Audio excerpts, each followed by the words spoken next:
Welcome everybody to our Permanent Culture podcast and live stream this evening. I am really happy to be here with you as one of the co-hosts, Michael Cundick, and joined by Rikki Longino on the digital TV streaming in graphic, which I love.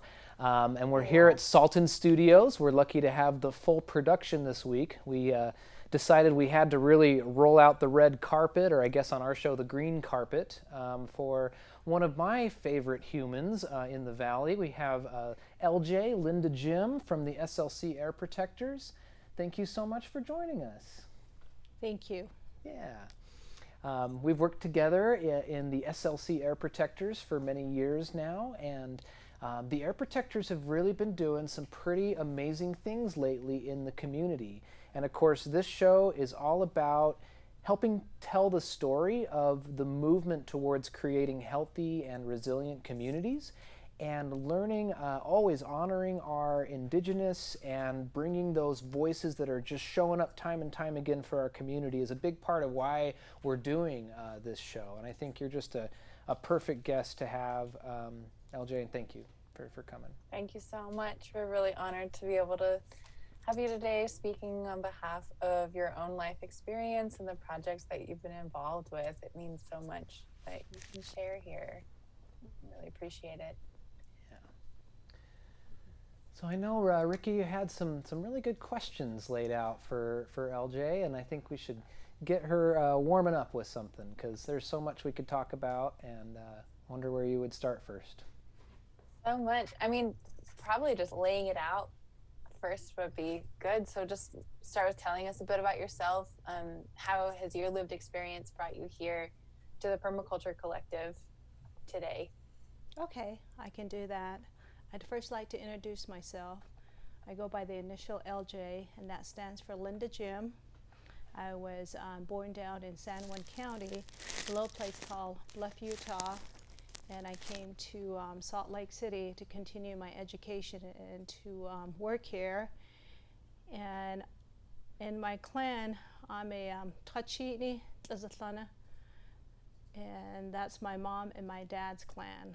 And I was always taught to introduce myself in that manner. So the what they call the in our tradition, you always introduce yourself so people know where you're coming from, where your family, who your relatives are. And I have one son named Chance Wilden, and I have 3 beautiful grandbabies, and that's how I want to introduce myself. And I appreciate Michael, and I appreciate Rikki and everybody that's involved here, inviting me to come out here. It means a lot to me. I had brought some things to share with you in my cultural, and I can remember remembering when I was like maybe 4 or 5 years old, helping my grandmother and my mom do a garden.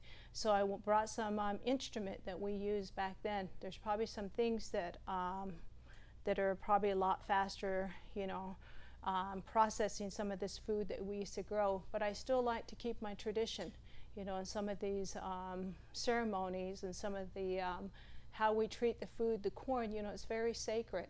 So I just wanted to share that and let you know that I appreciate you, inviting me here. Thank you, Auntie. And I think that might actually be a really beautiful place to start, is telling us a little bit more about what you brought in. When this comes out later as a podcast, people won't be able to see it. So kind of verbally describing the things that you've brought in and what they mean to you would be lovely to hear. Okay. The first thing that I want to share with you is when you're growing a garden is these corns, the corn, the different color. And I was talking to my sister the other day, and she goes, it's really neat because you can plant this blue corn, then you can plant the red, but somehow, they interchange, and you get these multiple colors from, growing these corn. And we grow all of our plants and corn as if they were our own children. You take care of them. You put them in the ground. When you put them in the ground, you say a little prayer. Just like a child, you give it water too. you know, and if there's bugs on it, you know, you take the bugs off. And so we really make sure that you take care of them as if they were your own children. And so once the corn, you know, is ripe and you pick them, this is, there's a modern way of doing things, but I still like to do things this way. This is how I want to teach my grandchildren. Once you, you know, get the kernels off, you would actually put them here. And this is what we call our grinding stone. And you would put the corn on there sitting down, and you slowly would grind it, bringing it all the way down. And then you would have a kind of a different texture. You want to get to a certain texture because if you're going to make cornmeal, you know, it needs to be a little bit more grindy. But if you're going to make bread, it needs to be really fine. So if it's grindy, you would go ahead and put it back on here, and you would grind some more until you get it to the texture that you want it to. So these are really important tools that you use, and I want to keep it this way, and I want to keep our tradition. I know it seems like a lot of work, but this is some of the traditions we have. It's the obedience that we have. If you can go plant a garden, you know, and the heat and everything else. When we had a garden, sometimes we'd get up like 1 or 2 o'clock in the morning because we'd always get like skunks, you know, and we'd hide, and we would try to keep the skunks and other animals away. So this is what we use, our traditional way still for grinding our corn. You can grind like any type of berries to make chichen. And then our other tools, the tool that I want to share with you is, you know, once you get your chichen, your pudding, this is also our instrument. This is what you use to stir. We don't have big spoons or anything like that. These are, so it depends on where you're at. So these, the stirring sticks are going to be made out of different type of wood. You know, some are from willow, and depending on where you're at. And there's going to always be an uneven number. This one has 7. You know, of course, you know, 7 days. 7 days a week, Monday, Tuesday, Wednesday, Thursday, Friday, Saturday, Sunday. You know, it always has a meaning.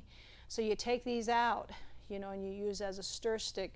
Then also when, again, if you're making a pudding, you're making a meal for your family, you would go that same concept, you would pray. Because you're praying, you know, saying that my kids are going to be healthy, my kids are going to, you know, grow up to be, you know, obedient, they're going to listen to me, they're going to go strong. So this is another instrument that we use. I think I wanted to share this with you because that's so a part of me. I just didn't want to talk about, you know, everybody knows what it's like to garden, to the seed and how to harvest, but this is my tradition. This is how we start out, and to this day we still practice that. We don't say, hey, it's hard work, I don't want to do it, let's get one of those grinders, or let's, you know, use a coffee grinder. We try not to do that. You know, we try to stay with our traditional practice, because the reason we do that is because it has a lot of meaning. You know, there is something special to it. When we were out at the Goshu tribe, I think a couple of weekends, I was asking my nephew, when you're putting those seeds in, pray about it, think good about it, you know, because you're in another part, somebody else's land. You know, you want them to have good health, you want them to be healthy. So whatever it is, you know, say those little prayers. And so that's why I really thought it was important today for me to share this story with you. And it is the way I was raised to this day. Moving on, my grandkids will also learn how to use these. That's beautiful. Oh, that's so special. It's so wild to think about how corn is mass produced in modern day industrial society, and how there are just acres and acres of cornfields that are harvested with machines, and then it's just this industrialized process. But the roots of it are with our own hands and with these tools made of stones, and how much more connected we are to these seeds, these children of the future, when we can actually hold them and spend the hours grinding them physically. It feels like a really important part of almost digesting your food. You know, like the first step is to kind of grind it yourself, to grow it yourself, and then to be able to ingest it and turn it into the energy that you want it to. Yes. It's just a much more embodied process than many of us have ever experienced in our lifetimes. It's probably a lot healthier for you too. instead of being mass processed, because there could be anything that could, happen when you're mass producing. And I don't think there's really a connection. I think that if you're ingesting this, you're eating it for good health. I think you should put a lot of work into it and you take care of it. And for your children too and your grandkids. Why do you want to go to the store and, quick and do this and do that? And I think with the Navajos, there's always a certain type of spirituality or prayer. And it's just not for your kids too. It's anybody that's going to eat this food. That's how you help them out. That's how you're going to live in a helping hand. When we went to the Goshu tribe, saying a prayer, if anybody's sick here, if they eat this fresh, veggies, produce and stuff like that, they're going to heal from this. I want their children to be well. And that just only makes sense to me. I can't think of any other way to do anything, but in a good, positive way. There's really something about, especially in this year, this 2020, I mean, it's been decades like this, but people are so quick and so rushed and so focused on efficiency and profit and now, and this, and fast, right? And I think that now more than ever, perhaps, we really need to learn to take deep breaths and slow down and think about the process and how it makes us feel and the kind of quality of life that we're giving to our children and to our relatives and really to the living earth itself. And I think sometimes maybe that's why people get a little bit afraid of getting into their own garden. They're like, oh, there's probably people that know how to do it better than me, and so I'll just let them do it. But there's so much wisdom to slowing down and to really thinking about the process and doing it in a way that grounds you. I'd love to talk a little more about, because this is your background and your upbringing, you really grew up in an agricultural situation. Maybe talk a little more about how you grew up and what the agriculture systems were like, or lessons that you learned around that. I'm not sure if you guys want to hear this. We had, 2 or 3 the size like a football field. That's how much food that we grew. And I can remember when I was like 5 years old, we had a wagon, we had a team of horses. And so we had big old barrels, and we put them in the back of the wagon. And I lived down by San Juan River. San Juan River goes into Lake Powell. So I lived close by the river. So we'd take this big barrels, 2 of them and stuff like that, and my sister would drive that team right into the middle of San Juan River. We had these buckets, and we would put the water in. Everybody, anybody, I don't care how old you were. So you'd, grab the water in a bucket, and then you put it in the big barrel. And then once those were filled, my sister would turn that team around, and then we head to the garden, and so then we'd dip the bucket in the barrel, and then we'd jump out and we'd water and go down the row. That was the chore that we did. And I remember that was like the happiest time. There was no exercise, no nothing, and it was like that's all we had. But we knew we had to grow this. And the thing about that is, when you grew a garden that size, you got to feed a lot of people. So my grandmother, Jim Joe's daughter, my mom, Mary Jim, that's what they were known for. That everybody would come to the house and we would trade. Here I have this, maybe I have some material, can I get some watermelon, can I get some cantaloupe? And we would steam the corn, and we shared with everyone. And then, take that a little bit farther too, and so when people would come over, they would help us harvest, okay? We would get the corn, and we'd have this big old adobe. We'd build a fire in there, and we would steam those corn, and so they would be ready to make bread. You can make soup out of it, and they would spend like a week, 2 weeks at a time at our home, and that was the bonding. That was, you learn how to play with other kids and learn how to share different skills. You know, I know how to sew this, I know how to do this and stuff. And so I grew up in a really great environment, and I miss that. You know, it seems like, let's go back and talk to my, you know, nephew. What are you saying? You know, we're so disconnected. You know, what happened? What happened? Can I help you? You know, I know how to do this. You know, let's do this. Let's trade this. You know, let's teach each other this. There's so many teaching that are just dying because we're not sharing. And I don't get that. We got to change that. And the thing about this time too is we slow down for a reason. We are losing, so disconnected. We're so disconnected because you know what? We got to be texting, we got to be, you know, on our phone, our computer and stuff like that. I don't think that's healthy for us. Let's try to go back and really retrain our mind, you know, and kind of take a step back because you're not enjoying life. You know, when the relatives would come over and we would harvest and we would give out food and stuff, that was like the big thing. You know, that was what my family, my mom, Lynda-Jim, was known for.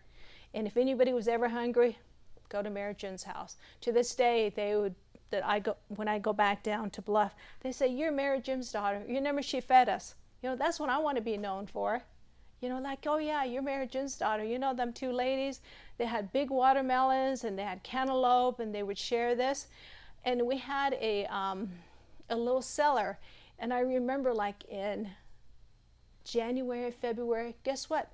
We were still eating. You know, we were still eating squash. We were still eating apple. You know, that's how long it would take. You know, we had a nice big cellar. We preserved it. And sometimes, like, we had an apricot tree too, and we would slice those apricot and we would sun dry that. And just so natural. It just seems so natural to me. Nowadays, you know, if you don't go out, you know, every night and get somebody to go out and eat, I don't like that. I think you should go back and really take time and learn some of these skills because we are losing these skills. We are. I like. I kind of like the analogy of like the reason to slow down is like, imagine if you're late at night and you're driving somewhere and you don't know where you're going. You're going to slow down and look for those road signs and make sure that you take the right turns, right? And it seems like we're at a day and age, a big transition or potential transformation is happening, and taking those deep breaths and making sure we're taking the right turns, I think is a really important lesson, especially when people are feeling really high strung. A question that comes to mind, you don't just embody these things, they aren't just personal principles and values, you're also taking a lot of action in the world and in the community to try to make the world better and to share some of these lessons and to take action to help people, which, you know, we've have a shared history together in the SLC Air Protectors. We've spent a few years at it trying to help people with understanding the world a little deeper, learning how to take care of themselves with the bad air and the inversions that we get here, and doing other community service outreach. And there's been quite a bit of things going on the last few months. I wonder if you would feel comfortable talking a little bit about the SLC Air Protectors and the work you do there. Sometimes I kind of tend to hold back, you know, it's just the way I was raised too. I don't really like to talk about myself and what I do. So I will make an exception for my nephew, Michael. You know what? It is such a good thing that we started this SLC Air Protector. A lot of us, you know, went up to Standing Rock, and this I love because they had a fire there, and that fire burned 24/7, and you had an elder that took care of the fire. The reason you do that is because the elder knows. The elder's got the wisdom, and you give them respect, and they would take care of the fire. So when I was up there, I was asking, what am I supposed to do? You know, what am I supposed to do with this information? We know water to us is Twithiyin. So that water in our translation, Twithiyin, water is holy. Water is a spirit. You know, and so that's really the reason that I went up there, because I remember my grandmother saying, take care of this water. She goes, one of these days you're going to be fighting over the water. You're not going to have clean water. And I was very young, so I didn't know what she meant by that. And so when I was up there, I remember some of our elders saying, go back to your community. There is a lot of work that needs to be done in your backyard. You have dirty water, dirty air. You know, you have different things that's going on. You know, we're talking inland port. That's going to, you know, prevent us having clean air and dirty water. So I came back and I thought, what am I supposed to do with this? And so the other thing that really just touched my heart was, take this fire back to your community. Light this fire. Keep this lit in your community. And so that had a really strong impact on me. So then we came back and we were at a coffee shop with my nephew, Michael, Darren, and Robin, and a lot of people there. And so this is where we decided that we were going to give birth, you know, and I'm so glad that this was just the right choice at that time. And we decided, you know, to name this SLC Air Protector and, you know, work in our community. So in a lot of ways, nephew, you were doing what you were asked to do too. You know, you listen, you know, and that's why it's here, you know, to this day. And they'll have many branches too, many things that will go happen. But, you know, you had a lot to contribute, you know, to this organization, getting it started. And we kind of didn't really know what we're doing. We still don't know what we're doing. That's the fun part about it. So you know, and so we decided that we really need to have that strength. We really need to be on the same page. So what my nephew Jacob and we've been talking, and we said we need to bring the different tribes, you know, bring this into this conversation. Let's build a strong community, not just here in Salt Lake City. What about the Goshu? You know, how can we help them? How about the Ute, you know, and Duchesne? What about my people, Diné, down on, you know, Navajo land? And so when we had the opportunity to do a fundraiser, when we got a little bit of money in our pocket, we decided that Navajo Nation needed help. And so we were putting together, we did a supply run. We put a little boxes together, and I know Jacob's been really working hard on, you know, getting these supplies to our Navajo Nation. And then the next thing we said, okay, we're still in this food. We still need to help people out. So what can we do next? And we said, garden, let's teach people. Let's go back and revive. Let's teach people. You know, and sometimes that happens too, even to me. You know, I come to the city, you know, city is so convenient. Everything is so here. Why not just go to the store? You know, why do I need these tools? You know, but my grandma says that those are tools. Those are prayers. You know, you take care of your tools and it will take care of you.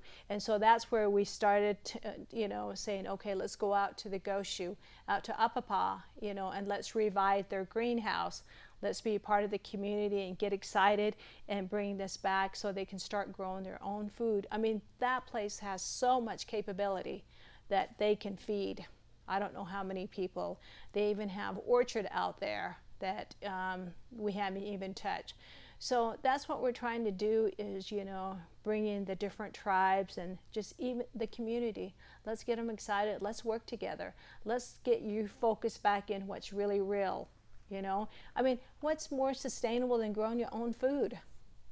So I love that idea. And so we have a lot more plans going forward, but I want to, you know, keep it under wraps. So that's just a little bit, again, you know, excuse me for, you know, talking about SLC Air Protectors and kind of, you know, I kind of get shy when I do that. So I want you to see me work, and I want you to see me out there and not really talk about what I've done. Oh, it's so relevant. It's really pertinent. one of the kind of main pillars of permaculture that I learned about was traditional ecological knowledge, or it's basically indigenous practices of food and food processing, kind of what you started with. So I guess I'm just thinking about how we can create regenerative food systems. How do you think that like indigenous peoples and tribes can go about like creating models for growing food, like more examples of kind of how you grew up growing food within community? So Rikki's asking if we're having a little bit of an audio issue. She's asking about other things that we can learn from your upbringing in indigenous agricultural practices. Like when it comes to permaculture, this is a relatively new term, right? Mm-hmm. Like the global movement of permaculture just came out in the 80s, but so much of it is founded on what sometimes is called traditional ecological knowledge. It's trying to understand the ancient history of the land and the way that people were able to actually live in harmony with the land. And so Rikki's asking if there's other things that you've learned and other practices from growing up that might be applicable for building a better food system today in our communities. Thank you, Rikki. I'm sorry I couldn't hear you. You know, the one thing I know when I was out in Goshu, you know, the tribe, is this corn, this any type of food, you know what, it grows anywhere. You know, it doesn't have to be the perfect soil. It doesn't have to be perfect, you know. It will grow anywhere. That's what's amazing about it. Is anybody, you know, trees, fruit trees and stuff, I mean, you can just, you know, plant it anywhere. And my sister was laughing because I was telling her we're taking some topsoil out there. And she's like, what's topsoil? She goes, is that such a thing? She goes, remember when you and I were planting, there was no such thing as topsoil or organic stuff. So it's kind of funny because, you know, we had whatever we had to work with. And down by San Juan River, the dirt is kind of clay and it's also sand. But you know what? It didn't matter. As long as you put a seed in there, you take care of it, water it, you know, talk to it once in a while, it would grow. So I think this seed, the food, and which is spiritual in itself, is it will grow anywhere as long as you give it the attention, the love, and the care. Beautiful. I think that's an important reminder for everybody listening or interested or coming up against obstacles when they're trying to connect with the earth. Is there are challenges sometimes, right? And it always helps me to remember that there are ancestors and my blood of being human for so many thousands of years. There's this kind of DNA that we know how to take care of these plants and we know how to take care of this soil. And even if we're coming up against obstacles, we can remember that part of us knows what it takes to connect with the land, you know. I want to, I know you're very humble about the work the Air Protectors does, but I want, just as one of the board members and co-founders, I want to kind of augment just how much good work is being done right now and encourage people to get involved and support the SLC Air Protectors. There's been a couple more grants that have come in recently to help bring fresh food to the Navajo and other tribal nations, which is an amazing undertaking. It's so important to provide fresh, nutrient-dense food for our communities. We can't just live on the canned stuff and the processed stuff. We got to have that fresh food to really be healthy and to have the immune systems that we need to hold up against COVID-19 and all kinds of things that are hurting people, you know. So getting that fresh food to people, and also our new executive director, Jacob Crane, is doing really, really amazing work, reaching out to all the tribes and writing grants and providing programs for people to engage with. And so I know that there's another, if you're catching this live stream and you're live with us right now, there is a fundraiser currently going on the SLC Air Protectors page to help continue that work that's being done. So just kind of doubling down on that. I happen to know a little bit about the inner workings of the organization, and it's good to remember we're all very happy to receive support, and it's a really good time for that. One of the things we do on our live stream podcast is we like to take questions and comments from folks that are getting involved, and we just had someone say, how could I get involved in y'all's projects? And I would say that by liking the SLC Air Protectors page and joining the Air Protectors Action Network, which is a Facebook group, is a really good way to stay in the know with getting involved and following what's going on there. We're very active on our Facebook and Instagram to kind of help keep the community aware of our day-to-day. There's another great question here. LJ, in your Indigenous practice, do you also preserve vegetables by drying them in the sun without refrigerators? And she says, the revival is so important. Thank you for doing this. I believe your grandma was right, says Victoria. So maybe talk a little bit about the preservation methods that you grew up with or are aware of. You know, most of the time, since we had a cellar, all of the squash, you know, all of the vegetable would go in the cellar. But what we did preserve and dry out would be like the fruits, like mostly apricots, peaches, and apples. That's what we would preserve. We would dry those out in the sun. And really, when I was growing up, you didn't put anything on there. And even on our corn, when we preserve stuff like that, we didn't put anything on there.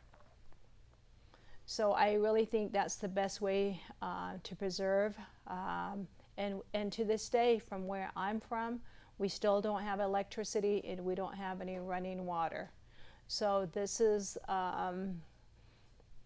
my grandmother, my mom, you know, they found a way to do things. You know, your mind is really, you have that intellectual that you can figure things out, how to preserve these things. And you have to try different things too. You know, just like my nephew, Michael was saying, you know, sometimes, you know, it seems like a big project when you're going to go plant a garden. You're like, you know what, other people do it better. I can't do this, you know. But you have to try. That way you learn something. And there's so many people that have experienced these same situation. And so you have to you know, Google it, ask questions, ask questions, you know. That's one thing my grandma said, somebody knows how to do it better than you. Somebody's done this before, so go ask them. Go sit down, you know, and say, how do you do this? How does this work better? How can I do this? And I think a lot of times, sometimes we think we know everything too, you know, which we shouldn't think that way. We should be very curious and we should volunteer, you know, information. Hey, I know how to do this, you know, I know how to make bread like this, you know. Why don't you come over and let's have a bread making this weekend and really be more involved with each other and really socialize too, because that's what we did. When the people would come over and they want to, you know, grind, you know, some flour and make bread, you know, they would spend, you know, 2 weeks at a time. And I thought, gosh, this is so wonderful. So I'm not saying that we'll ever go back to that, but I think that's something that we need to do. We need to just take a step back and rewind it and learn a lot from each other, because you know what? That's what our kids are missing. Our grandkids are missing that. They need to go back to that old way of teaching and do these things. It's good for you, you know? So that's there beautiful. You go. That's good. That's a good answer. How's can you hear Rikki again? Let's see if it's coming through. Can you hear me? Yes, I can, Rikki. Oh, good. Oh, good. Sweet. So I have a question. What with all of the political uprising going on and kind of people's rejection of colonial kind of corporate reign, organizations like the Utah Permaculture Collective and a lot of nonprofits and collectives are looking for ways to become more inclusive and recognize more Indigenous communities and otherwise like historically oppressed communities. What do you think is the best way that people can engage these communities and you know, simultaneously recognize the oppression, but also highlight and elevate these amazing practices and cultures and be able to learn more? I think, again, I always say I'm old-fashioned. I like that. I think, again, open communication.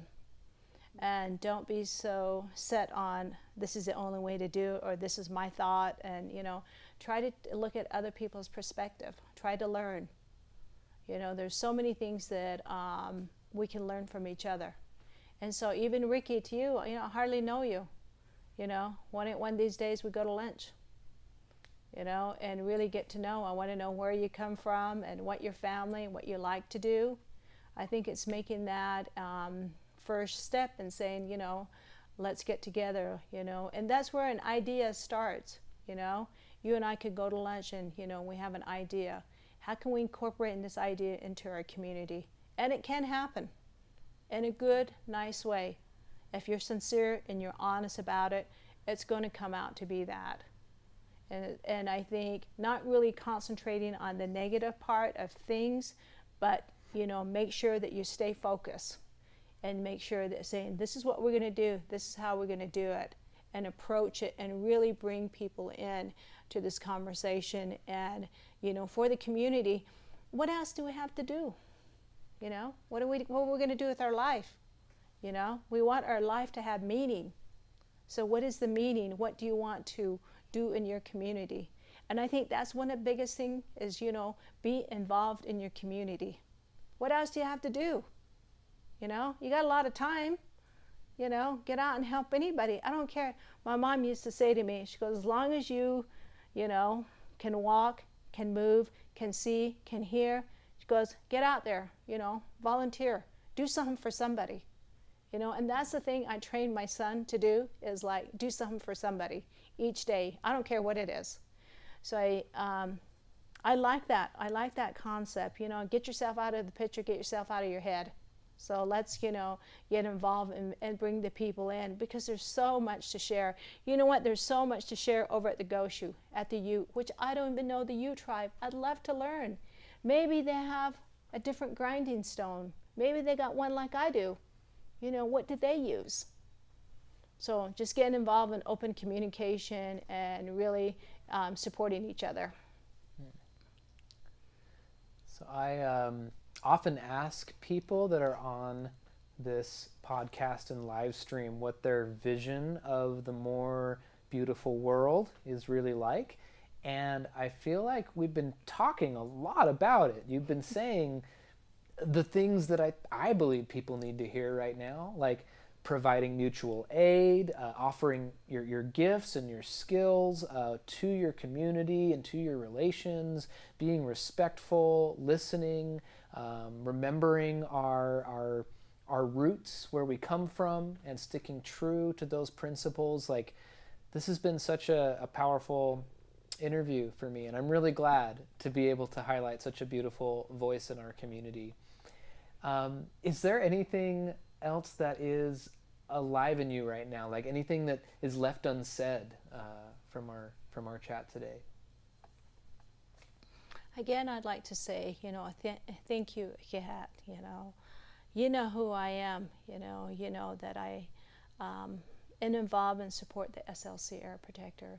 And I want to say thank you for your donation, for your support, and even $1, $2, whatever you are, or you see me somewhere and you encourage me. That means a lot to SLC Air Protector, is because we're trying, and that's what, that's where credit should go, is if you try, and continue supporting us.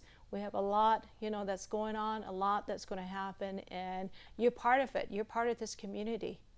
And all the donation, some of you have sent face masks, some of them, just numerous people have just on the side said, what can I do? How can I help you? I don't have that much, but, let me help you. That's what it is.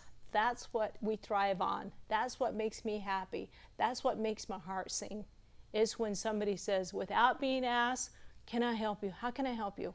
Can I go out there? What can I do for you? And the simple thing, is thank you. How can I help you? Let's make this better. And really train and teach each other how to be better people towards each other. And you know why? Because it's for our children. It's for our grandkids. We want a better place. It's already good. Now, don't get me wrong, but we can always improve, you know, and that's what I want to see, you know, with SLC Air Protector, with me, my family, to your home, is let's really, you know, join in. Let's support each other in a good, positive way. There's other stuff that's going on, but my mom used to say, that's not your business. You know, you need to focus in on here. What do you want good? What do you want to happen? That's what we're driving towards. And every one of you have that inside you. You know what's good. You know what's going on. Nobody has to tell you that. So what you need to do is just be more involved, you know, and listen too. Listen, you know, and never go a day, a minute, you know, without being grateful. Always have that gratitude in your heart, because you know what? That will take you a long way. And that's what I want to say, being thankful. It doesn't take, you know, be respectful towards each other. You know, be kind. It doesn't take much to do that. Be aware of yourself. Be aware of your surrounding, what's going on, and take care of yourself. Look out for each other, because that's all we have. That's what I want. Well, that felt really good to me. Rikki, do you feel complete as well? I'm in awe. It was perfect. My hero. It was so beautiful. Thank you so much for joining us. We should definitely get lunch like this week. Just at 6 foot distance. There you go. Well, thank you again for joining us, and special thanks to Salton Studios today for allowing our use of the live stream studio so we could reach more people with a beautiful set. And I hope you all just have a beautiful week. You know, like LJ might say, remember who you are and where you come from. Be of service, be kind, and appreciate you all. And please feel free to tune in next week with us. So have a beautiful rest of your day.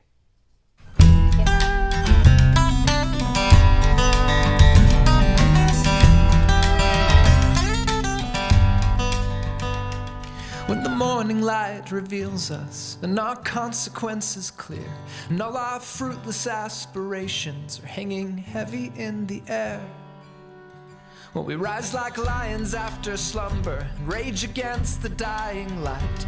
Be the change we're here to offer. Be a lighthouse in the night.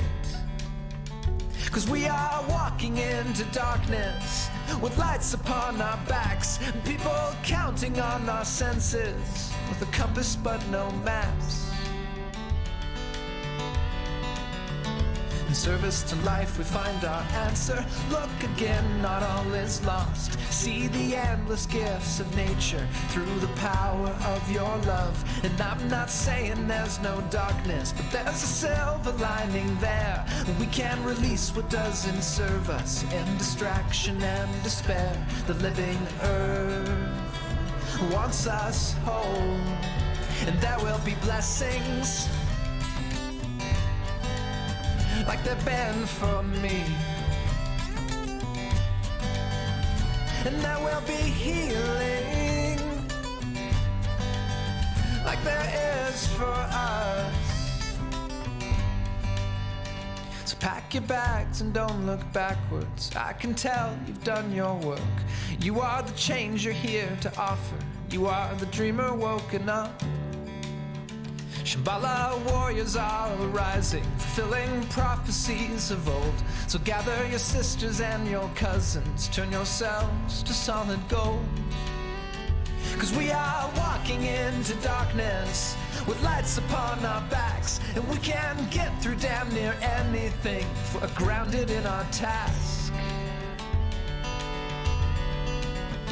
In service to life we find our answer. Look again, not all is lost. See the endless gifts of nature through the power of your love. And I'm not saying there's no darkness, but there's a silver lining there. We can release what doesn't serve us in distraction and despair. The living earth wants us whole, and there will be blessings like they've been for me. And there will be healing like there is for us.